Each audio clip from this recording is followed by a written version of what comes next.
guitarist, and I'm going to dance and play guitar for you all. Now, I have a hat here. If you'd like to put something in it, that would be absolutely great. Don't say that we must part, don't break your daddy's heart. We've been together now for many a year. I loved you night and day.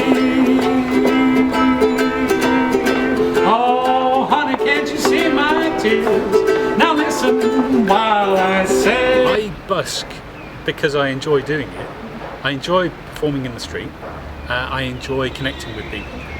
No, it's really nice when people just stick to playing guitar or singing a bit. It would just really help make a happy place. The importance of busking is really very straightforward. It's a community asset. Buskers are a really vibrant part of any urban landscape, really. So if you walk down the street and there's a guy playing a song and he connects with you and you want to stand and listen, that's street art. And I think these days, you know, where times are tough and people perhaps can't afford maybe to go to see street art in perhaps theatres or places like that, to have some street art is great. What's annoying in London is that there are plenty of people who will tell you to stop. I mean, I've met one person from Westminster Council who said you can't do that here. The rest of the people are usually either community support officers, are supporting one part of the community, it seems. And the others, especially around here, are the people who are employed by the local retailers. So that's the kind of downside, is that there's always somebody who's going to interrupt you and say you can't do that here. There is a different licensing regime in each borough. So we're in Westminster right now. As far as I know, there are no licences for street performing in Westminster. If we walked over there a bit, we'd be in Camden.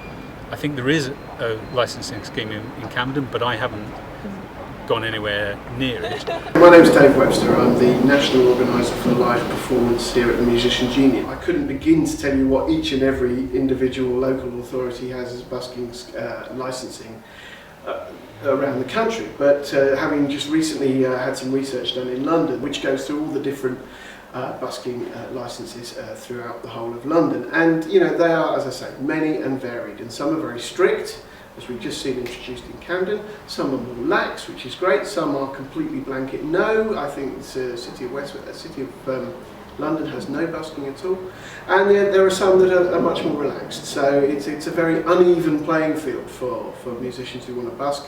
And they need to be very careful about when they go out and do it, to make sure that they've got the right understanding, the right knowledge of the licensing regime of the area in which they're busking. Where we're now at is that the Camden Council passed the law that the licences were needed. There was an amount that needed to be paid for somebody playing a simple guitar and singing, and yet there's a special licence fee which is much more if you have drums or larger size ensemble. It's very restrictive. I don't think it really helps. It's a sledgehammer to crack a nut, if you ask me. I think it's very worrying, actually, what's happened there, especially in somewhere like Camden, where street art is so prevalent. All you've got to do is walk up the main street and you've got these huge great things coming out of the buildings. That's street art. You've got wonderful shops. You've got great entertainment centres there with Chalk Farm, the Roundhouse and all that. So it really is an artistic hub of London. So to have busking licensed in that way seems very harsh. Connect with the community of buskers, connect with the people in the street who are listening, and work with them rather than trying to work through some institution. Yeah, we did as much as we could, and we were actually working with a chap called Johnny Walker from Keep Streets Alive, who is very much involved in that sort of in that scene, and he's completely engrossed in it. We talked to him.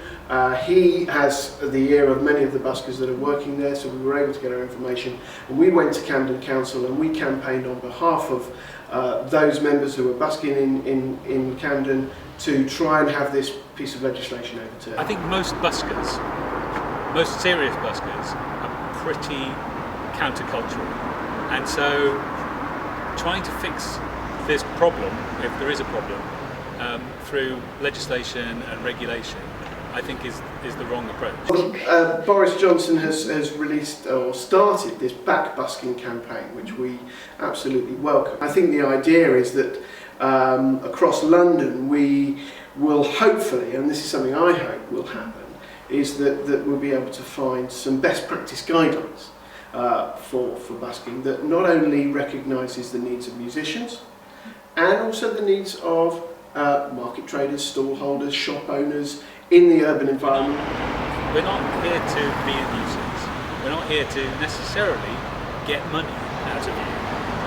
Most people who busk, in my experience, are here to entertain people, to have some fun themselves, to connect with other people, and to just bring music out onto the street, rather than it all being stuff that is indoors or in theatres or in music halls. It's just not, let's get it out on the street.